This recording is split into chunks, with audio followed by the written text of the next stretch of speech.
ओम नमः शिवाय। श्रावण मास महात्म्य का 5वां अध्याय। श्रावण मास में किए जाने वाले विभिन्न अनुष्ठान और रविवार व्रत वर्णन में सुकर्मा द्विज की कथा। ईश्वर बोले, हे सनत कुमार, करोड़ पार्थिव लिंगों के महात्म्य तथा पुण्य का वर्णन नहीं किया जा सकता। जब मात्र एक लिंग का महात्म्य नहीं कहा जा सकता तो फिर करोड़ लिंगों के विषय में कहना ही क्या। मनुष्य को चाहिए कि करोड़ लिंग निर्माण की असमर्थता में 1,00,000 लिंग बनाए या 1000 लिंग अथवा 100 लिंग ही बनाए। यहाँ तक कि एक लिंग बनाने से भी मेरी सनिधि मिल जाती है। षडक्षर मंत्र से 16 उपचारों के द्वारा भक्तिपूर्ण मन से भगवान शिव की पूजा करनी चाहिए। गृह यज्ञ के साथ उद्यापन करना चाहिए। तदंतर होम करना चाहिए और ब्राह्मणों को भोजन कराना चाहिए। हे सनत कुमार, इस अनुष्ठान को करने वाले की अकाल मृत्यु नहीं होती। यह व्रत बांझपन को दूर करने वाला है, सभी विपत्तियों का नाश करने वाला और सभी संपत्तियों की वृद्धि करने वाला है। मृत्यु के पश्चात वह मनुष्य कल्प पर्यंत मेरे समीप कैलाश वास करता है।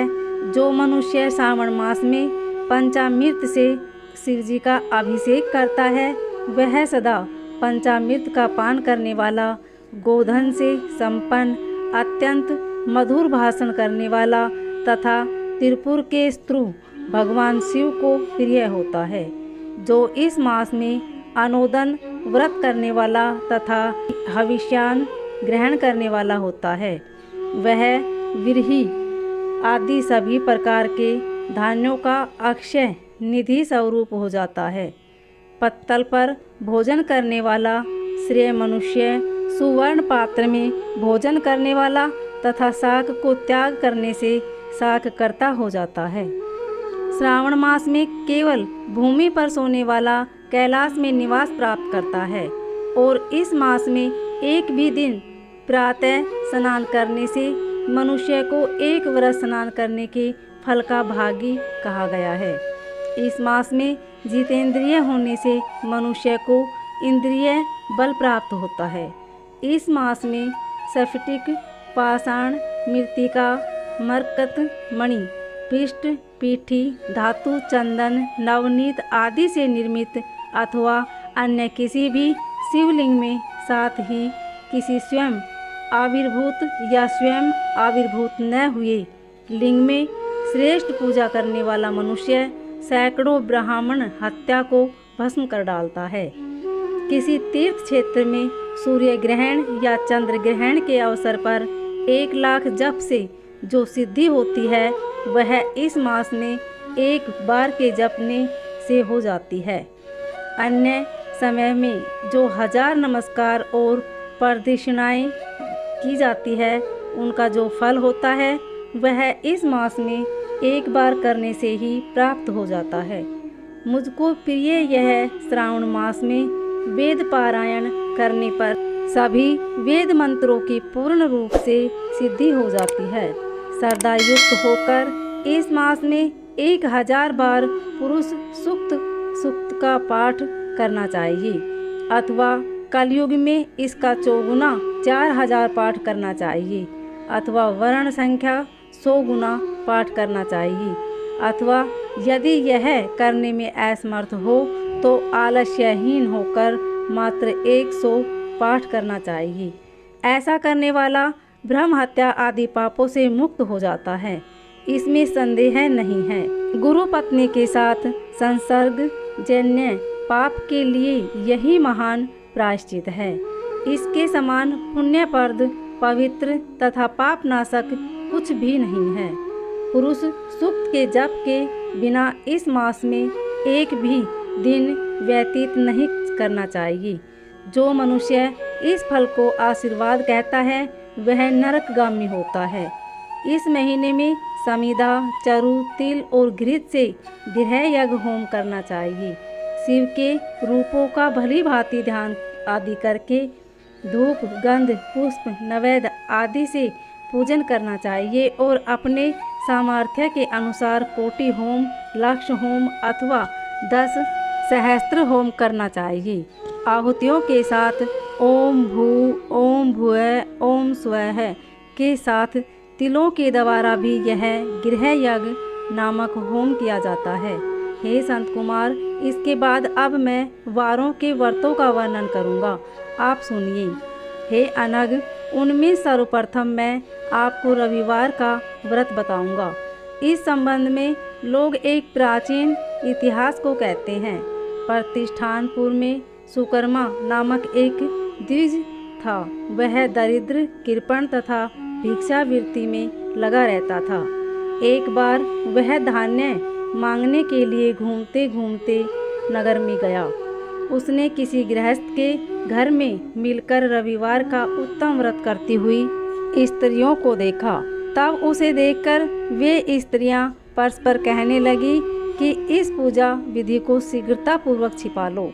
इस पर वह विप्र उन स्त्रियों से बोला, हे श्रेष्ठ स्त्रियों, आप लोग इस व्रत को क्यों छिपा रही हैं? आप सभी दयालु स्त्रियां मुझ पर कृपा करके इसके विषय में बताएं। तीनों लोकों में परोपकार के समान कोई धर्म नहीं है। समान चित्त वाले सज्जनों के लिए परमार्थ ही स्वार्थ है। मैं दरिद्र तथा दुखी हूँ। इस श्रेष्ठ व्रत को सुनकर मैं भी इसे करूँगा। अतः आप लोग इस व्रत का विधान तथा फल अवश्य बताएं। स्त्रियां बोली, हे द्विज, इस व्रत के करने में आप उन्माद तथा प्रमाद करेंगे अथवा इसे भूल जाएंगे अथवा इसके प्रति अभक्ति या अनास्था रखने लगेंगे। अतः आपको यह व्रत कैसे बताऊं? उनकी यह बात सुनकर विपेंद्र ने यह वचन कहा, हे उत्तम व्रत वाली साध्वियों, मैं ज्ञानवान तथा भक्ति संपन्न हूँ। उसका यह वचन सुनकर उनमें जो एक प्रौढ़ा स्त्री थी वह उस ब्राह्मण से व्रत तथा व्रत की विधि यथावत बताने लगी। हे ब्राह्मण, सावन के शुक्ल पक्ष के प्रथम रविवार को मौन होकर उठ करके शीतल जल से स्नान करें। तदंतर अपना नित्य कर्म संपन्न करके पान के एक शुभ दल पर रक्त चंदन से सूर्य के समान पूर्ण गोलाकार 12 परिधियों वाला सुंदर मंडल बनाएं और उस मंडल में रक्त चंदन से संज्ञा सहित सूर्य का पूजन करें। तदंतर घुटने के बल भूमि पर झुककर 12 मंडलों पर पृथक पृथक रक्त चंदन तथा जपा कुसुम से मिश्रित अर्घ्य श्रद्धा भक्ति पूर्वक सूर्य को विधिवत प्रदान करें और रक्त लाल अक्षत जपा कुसुम तथा अन्य उपचारों से पूजन करें। तदंतर खंड शर्करा मिश्री से युक्त नारिकेल के बीज का नैवेद्य अर्पित करके आदित्य मंत्रों से सूर्य की स्तुति करें और श्रेष्ठ 12 मंत्रों से 12 नमस्कार तथा प्रदक्षिणाएं करें। तत्पश्चात 6 तंतुओं से बनाए गए सूत्र में 6 ग्रंथियां बनाकर देवेश सूर्य को अर्पण करके उसे अपने गले में बांधे और पुनः 12 फलों से युक्त वायन ब्राह्मण को प्रदान करें। इस व्रत की विधि को किसी के समक्ष नहीं सुनाना चाहिए। हे विप्र, इस विधि से व्रत के किए जाने पर धनहीन व्यक्ति धन प्राप्त करता है, पुत्रहीन पुत्र प्राप्त करता है, कोढ़ी कोढ़ से मुक्त हो जाता है, बंधन में पड़ा हुआ बंधन से छूट जाता है और रोगी रोग से रहित हो जाता है। हे विपेंद्र, अधिक कहने से क्या प्रयोजन? वह साधक जिस अभीष्ट की कामना करता है इस व्रत के प्रभाव से उसे प्राप्त कर लेता है। इस प्रकार सावन के 4 रविवारों और कभी कभी 5 रविवारों में इस व्रत को करना चाहिए। तदंतर व्रत की संपूर्णता के लिए उद्यापन करना चाहिए। हे विपेंद्र, आप भी इस प्रकार करें, इससे आपकी सभी मनोकामनाओं की सिद्धि हो जाएगी। तत्पश्चात उन पतिव्रताओं को नमस्कार करके वह ब्राह्मण अपने घर आ गया। उसने जैसा सुना था उसी विधि से उस संपूर्ण व्रत को किया और अपनी दोनों पुत्रियों को भी वह विधि सुनाई। उस व्रत के सुनने मात्र से, शिव जी के दर्शन से तथा उनके पूजन के प्रभाव से वे कन्याएं देवांगनाओं के सदृश हो गई।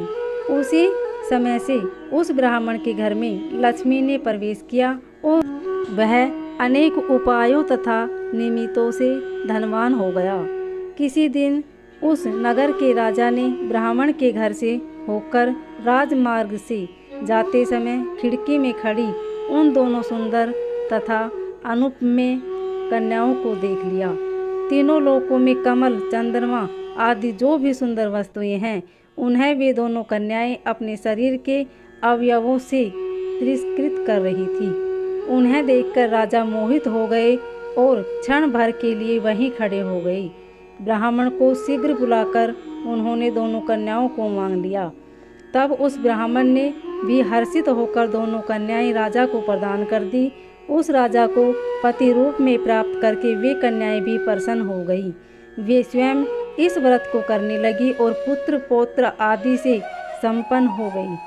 हे मुने, महान ऐश्वर्य देने वाले इस व्रत को मैंने आपसे कह दिया। हे विधि नंदन, जिस व्रत के श्रवण मात्र से मनुष्य सभी मनोरथों को प्राप्त कर लेता है, उसके अनुष्ठान करने के फल का वर्णन कैसे किया जाए। इस प्रकार श्री स्कंद पुराण के अंतर्गत ईश्वर संत कुमार संवाद में श्रावण मास महात्म्य में परकीणक नाना व्रत रविवार व्रतादि कथन नामक 5वां अध्याय पूर्ण हुआ। ओम नमः शिवाय। उम्मीद है आपको यह कथा अच्छी लगी होगी। अगर अच्छी लगे तो कमेंट में ओम नमः शिवाय अवश्य लिखें। धन्यवाद।